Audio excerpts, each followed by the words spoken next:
Mark Abrams, founder of Mobile Relay Associates, Raycom. We try to do things differently than everybody else. Over the years, Raycom and later Mobile Relay Associates, or MRA, created the standard of excellence in the two-way radio industry. A lot of people say, well, I like to think outside the box. And then one day I was thinking about it and I said, you know, there really isn't a box. It all started in Cheviot Hills, California, when at the age of 5, Mark Abrams built his first contraption. At 5 years old, I built a burglar alarm for the clubhouse that was built on the side of my parents' house. And then I wired up a telephone between me and my next door neighbors so that we could talk to each other.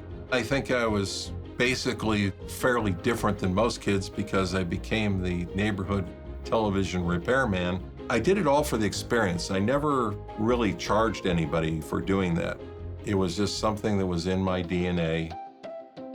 And I just knew this is what I wanted to do with my life. Of course, I grew up in the 50s and the 60s, and the show that I remember was Highway Patrol with Roderick Crawford.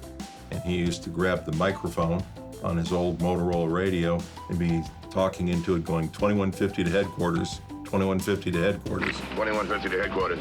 Go ahead, 2150. I've got a prisoner. Have a unit meet me at Skipper's Cafe. 10-4? 10-4. In 1975, Raycom was born, and Mark's workspace moved from his bedroom to the back of a Chevy van. During that time, I started up Raycom as a part-time business. There were many people that were in the radio sales business but didn't have a repair shop, so those people needed me to repair the equipment. Then it got to the point where I was actually going out and installing the radios in the vehicles. And we just gained a reputation of being able to solve even the most difficult, esoteric problems. From there, they knew they needed a more stationary location. And for various logistical reasons, the city of Paramount was the winner. We had to be in an area that was easily accessible by freeway because our customers were all over Southern California. Roughly around 1978, we got into the repeater business and started charging monthly airtime fees to companies that bought radio systems. MRA wanted to become pioneers, leading innovators with a deep dedication to customer service. What became necessary to compete in our business was the ability to do that type of thing where we can bundle our airtime with the equipment and provide it as one package. The first transmitter building that we built was at Mount Lukens.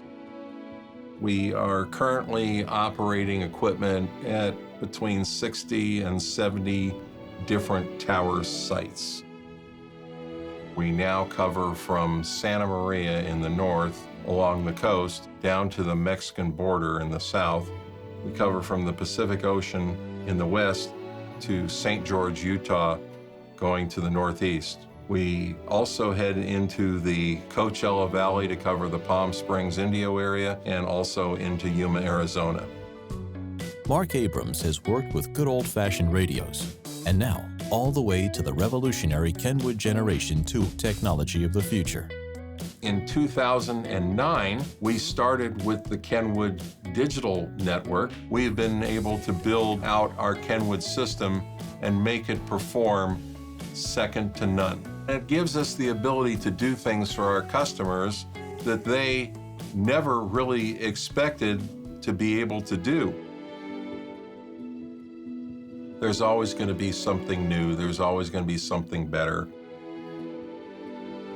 And I view our system the same way. It's ever-changing, and we're constantly finding ways to expand the service. So to me, it's a job that's never finished and will continue for as long as we're here. Mobile Relay Associates, Raycom, bringing two-way radio communication into the future.